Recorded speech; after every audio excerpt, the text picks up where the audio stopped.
तव ज्योति जागी है यहाँ, शुभ ज्ञान का संचार है। आपका गुणगान रवि को दीप दर्शन तुल्य है, आपका गुणगान रवि को दीप दर्शन तुल्य है। जन सेवा त्याग तप गुण आपके निर्गेय हैं। ऐसे महनीय मुख्य अतिथि महोदय को ये प्रांगण पाकर के पुलकित है, उल्लसित है और अपने गौरव पर इतरा रहा है। ऐसे महनीय मुख्य अतिथि महोदय माननीय मंत्री डॉक्टर ए.के. शर्मा सर को मैं सादर आमंत्रित करती हूँ कि सर आप आएँ और अपने आशीर्वचन से, अपने उद्बोधन से हम सभी को अभिसिंचित करने की महती कृपा करें। डॉक्टर सज्जनों और सन्नारियों को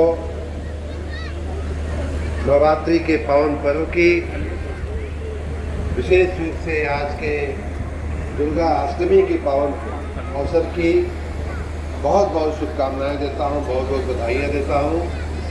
मैं आगे बात करूं उसके पहले मैं चाहूँगा कि सभी लोग एक बार जोर से विंध्यवासिनी माता की जयकार लगा दें। मैया विंध्यवासिनी की, मां विंध्यवासिनी की, विंध्याचल धाम की। बहुत बहुत धन्यवाद। आज के इस कार्यक्रम में बहुत बड़ी संख्या में माताएं बहनें यहाँ उपस्थित हैं। यहाँ पंडाल में आने के पहले हम लोगों ने बहुत सी बहनों के साथ उनके छोटे छोटे बालकों को अन्नप्राशन भी करवाया, उनको जन्मदिन की बधाइयाँ भी दी। 9 कन्याओं का हमने आज पूजन भी किया। हमारे माननीय जिला अध्यक्ष जी विशेष रूप से उसमें योगदान दिए और ये पूरा माहौल नवरात्रि का जो अष्टमी का जो त्यौहार होता है उसका अष्टमी मय हो गया है, नवरात्रि मय हो गया है, दुर्गा मय हो गया है। मैं आज के इस अवसर पे यहाँ उपस्थित सभी माताओं बहनों को विशेष रूप से, क्योंकि सब एक एक स्त्री जो है वो माँ दुर्गा का, माँ भगवती का ही स्वरूप होती है। हमारे दुर्गा सप्तशती में कहा गया है, विद्या समस्ता स्तव देवी भेदा, स्त्रियां समस्ता सकला जगत। ऐसा कहा गया है कि सारी स्त्रियां, विश्व की सृष्टि की सारी स्त्रियां जो है वो देवी भगवती का ही स्वरूप होती हैं। मैं आप में माँ विंध्यवासिनी का स्वरूप देखते हुए मैं आप लोगों को एक बार फिर से प्रणाम करता हूँ, मातृशक्ति को विशेष रूप से प्रणाम करता हूँ। इस अवसर पे उपस्थित आप सबके लोकप्रिय सांसद माननीय डॉक्टर विनोद कुमार बिंद जी, जिला पंचायत के अध्यक्ष माननीय अनिरुद्ध त्रिपाठी जी, आप सबके लोकप्रिय विधायक श्री दीनानाथ भास्कर जी, माननीय विधायक श्री विपुल दुबे जी, हम सबके जिला संगठन के बड़े मुखिया माननीय दीपक मिश्रा जी, पूर्व विधायक माननीय रविन्द्रनाथ त्रिपाठी जी, हमारे अनेक निकायों के चेयरमैन साहबान भी यहाँ उपस्थित हैं, हमारे पार्टी के सभी वरिष्ठ कार्यकर्तागण उपस्थित हैं, जिलाधिकारी, नवागंतुक हमारे जिले के एसपी, सीडीओ, डीएचओ सहित सभी अधिकारियों को मैं आज के इस पावन पर्व की भी बधाई देता हूँ। और जो नवरचना के 9 वर्ष जो हम लोग मना रहे हैं उत्तर प्रदेश का, उसके लिए भी 9 वर्ष पूरे होने के माननीय योगी आदित्यनाथ जी की सरकार को, डबल इंजन की सरकार में माननीय योगी आदित्यनाथ जी की सरकार ने 9 वर्ष में जो काम किए हैं, देखिए माननीय दीनानाथ भास्कर जी बड़ा तकलीफ से अपने जिले का अभी वो पूरा नहीं बता पाए, तो 10वां हिस्सा भी नहीं बता पाए, उसमें भी उनको पसीना छूट गया था। अब आधा घंटा हम लोगों को भी पसीना छूट गया कि भैया आप कबले बोली है, कब बंद हुई है, सब लोग सोच रहे थे। तो मतलब 10वां हिस्सा भी उनको लिख के नहीं दिया गया था, 10वां का एक हिस्सा भी नहीं लिख के दिया गया था। इतना ज़्यादा काम हुआ है, चाहे जिला स्तर की बात किया जाए, चाहे प्रदेश स्तर की बात किया जाए, चाहे माननीय प्रधानमंत्री नरेंद्र मोदी जी के नेतृत्व में राष्ट्र स्तर की बात किया जाए। डबल इंजन की सरकार ने जो काम किया है उसको मैं तो कहता हूं, जो शास्त्रों में कहा गया है ना कि सहस्र मुख से भी उसका वर्णन नहीं कर सकते, सैकड़ों मुंह से। हम अगर यहाँ उपस्थित 500,000 लोगों को अगर ये जो किताब हम लोगों ने विमोचन किया है उसका एक एक पन्ना भी अगर बांट दिया जाए तो भी मैं गारंटी के साथ कहता हूं कि आपको पूरा दिन लग जाएगा उस पूरी उपलब्धियों को कहने में, उनका वर्णन करने में। तो हमारे शास्त्रों में जो कहा गया है कि सैकड़ों मुख से, सहस्त्र मुख से भी हमारे योगी आदित्यनाथ जी के जो सरकार के 9 वर्ष पूरे हुए हैं उनका वर्णन करना मुश्किल, चाहे जिला स्तर की बात हो, चाहे ग्रामीण स्तर की बात हो। जैसा कि विधायक जी बता रहे थे, ग्रामीण अंचल में भी मुख्यमंत्री आवास से लेकर के प्रधानमंत्री आवास देने का काम, शहरी स्तर में, शहरी क्षेत्र में प्रधानमंत्री आवास देने का काम, बिजली का काम, सड़क का काम, पुल पुलिया बनाने का काम, विश्वविद्यालय आपके जिले में खुल रहा है उसका काम, तमाम धरातलों पर, तमाम बातों पे, या बड़ी बड़ी रोड, बड़े बड़े एक्सप्रेसवे से कनेक्टिविटी करने का काम जो हुआ है पिछले 9 वर्ष में उत्तर प्रदेश में और पिछले 11 वर्ष में माननीय प्रधानमंत्री जी के नेतृत्व में, वो अतुलनीय है। अब बात ये आती है, बाकी सब वर्णन तो हमारे सभी के पूर्व वक्ताओं ने कर दिया है, लेकिन यहाँ चूंकि सुबह से बड़े ही संभ्रांत लोग बैठे हुए हैं, बड़े समझदार लोग बैठे हुए हैं, माताएं बहनें बैठी हुई हैं। हमारा ये कहना है कि जब हम विकसित भारत की बात करते हैं और विकसित भारत का विकसित उत्तर प्रदेश की बात करते हैं, या आधुनिक भारत का आधुनिक उत्तर प्रदेश की बात करते हैं, या नए भारत के नए उत्तर प्रदेश की बात करते हैं, तो हमें यह भी स्वाभाविक रूप से हमारे दिमाग में बात आनी चाहिए कि भाई अभी तक जो होना था वो तो ठीक ठाक हुआ है। माननीय योगी जी ने, माननीय मोदी जी ने 11 साल में, 9 साल में सब कुछ हमें दिया है जो हमें चाहिए था, चाहे गरीबों को अन्न की बात हो, चाहे बेघरों को मकान देने की बात हो, शौचालय देने की बात हो, आयुष्मान कार्ड देने की बात हो, तमाम तरह की चिंता हमारे नेताओं ने किया है, भारतीय जनता पार्टी की डबल इंजन की सरकार ने किया है। लेकिन अब आगे क्या है? आगे इसलिए सोचना आवश्यक है कि हम तभी भारत को, माननीय प्रधानमंत्री जी का जो संकल्प है कि 2047 तक हम भारत को विकसित भारत बनाएंगे, विकसित देश बनाएंगे, एक ऐसा देश बनाएंगे कि जिसके सामने कोई भी दुनिया का देश जो है वो हमसे ज़्यादा विकसित, हमसे ज़्यादा सुविधा वाला, या हमारे जीवन की गुणवत्ता में हमसे आगे कोई न हो, ऐसा हम देश भारत को बनाना चाहते हैं। तो उसके लिए भदोही को क्या करना होगा, उसके लिए उत्तर प्रदेश को क्या करना होगा, उसके लिए मिर्जापुर को, बनारस को, सोनभद्र को क्या करना होगा, हमारे मऊ, आजमगढ़, बलिया को क्या करना होगा, ये तमाम बातें अब हमें जिला स्तर पे भी सोचनी होगी। उनमें से 1-2 बात हमारे जो दिमाग में आ रही है, कुछ चीज़ें तो यहाँ आप लोग धूप जरूर हुई है, लेकिन ये जो स्टॉल लगे हैं, बहुत बढ़िया स्टॉल लगाए गए हैं, और सभी स्टॉल पे आपको कुछ न कुछ आपके जिले में, प्रदेश में, देश में क्या अच्छा हो रहा है वो आपको देखने को, समझने को मिलेगा। तो मेरा सभी से निवेदन है कि दोपहरी हुई है, फिर भी थोड़ा समय लगा करके, समय निकाल करके बहुत ही अच्छा स्टॉल यहाँ जिलाधिकारी के नेतृत्व में लगाया गया है, हमारे जिलाध्यक्ष जी के नेतृत्व में लगाया गया है। आप सभी उसका मुआयना जरूर करें, बहुत कुछ जानने को, सीखने को मिलेगा।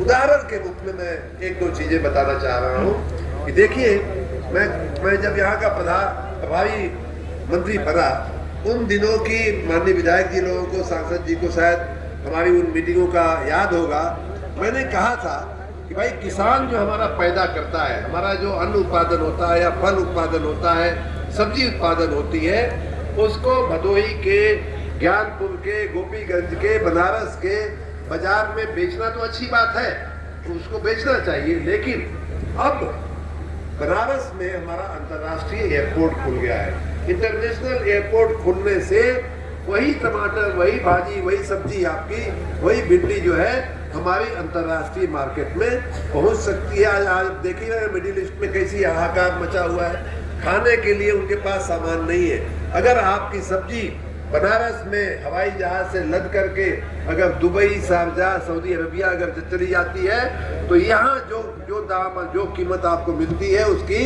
40 गुना, 50 गुना कीमत उसी सब्जी से, उसी टमाटर, उसी लौकी और कोहड़े से जो है हमको आमदनी हमारी बढ़ सकती है। दूसरा एक काम जो हमारे नज़दीक के इन जिलों में करने जैसा काम है, कि आपकी जानकारी में होगा कि बनारस का ही मैं फिर से उदाहरण दे रहा हूँ कि माननीय प्रधानमंत्री जी के प्रयास से बनारस में अमूल डेयरी की स्थापना हो चुकी है।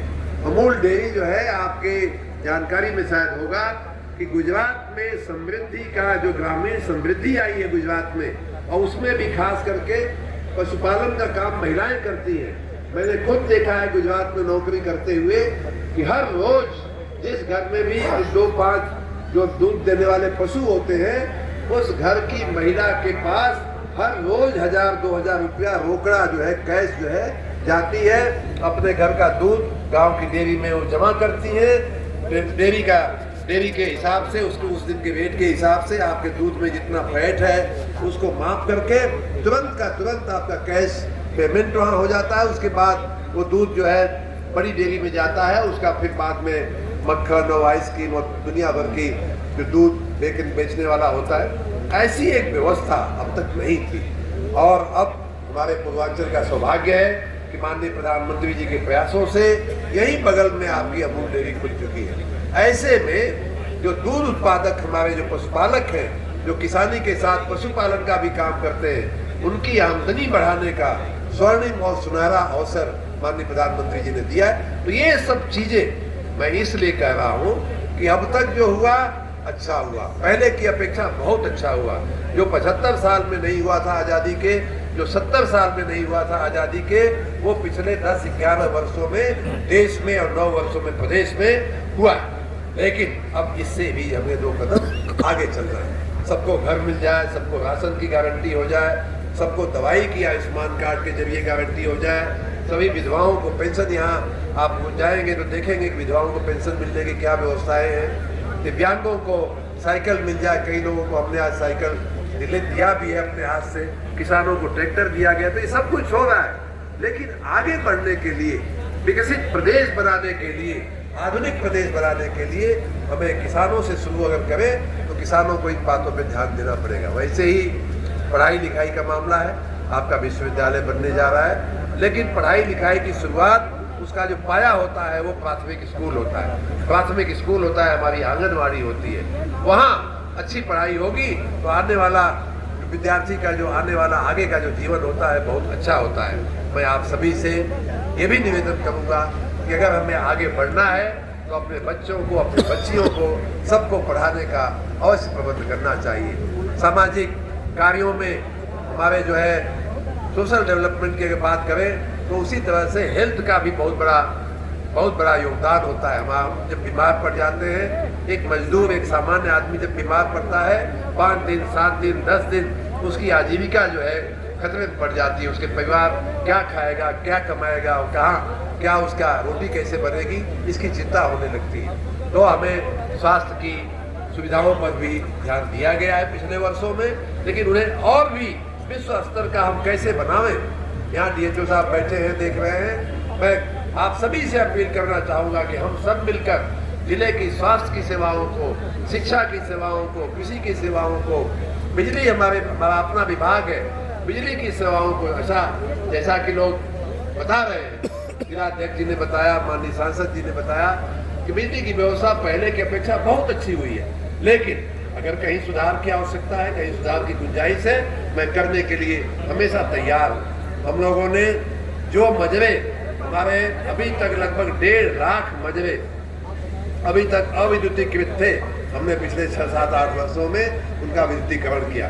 20,000 मजरे अभी भी वर्तमान में हमारे सर्वे के आधार पे उनका विद्युतीकरण का काम चल रहा है। अभी भी मैं आप सबसे अपील करूंगा कि अगर कहीं कोई मजरा, कहीं कोई लोकेशन ऐसी रह गई हो जहां बिजली का तार खंभा न पहुंचा हो, जहां बिजली न आ रही हो, तो आप सब हमारे अधिकारियों का ध्यान आकर्षित करिए, अपने जनप्रतिनिधियों का ध्यान आकर्षित करिए, उनका विद्युतीकरण करने के लिए हम लोग तैयार हैं। तो अब कहने का मतलब ये है भाइयों बहनों कि अब हमें पीछे मुड़ करके नहीं देखना है, अब हमें आगे देखना है। और आगे भी देखना है, इस ढंग से देखना है कि अब हमें छोटे मोटे कदम नहीं उठाने हैं, हमें बड़ी छलांग लगानी है विकास में। हमारा उत्तर प्रदेश देश का सिरमौर राज्य बना है।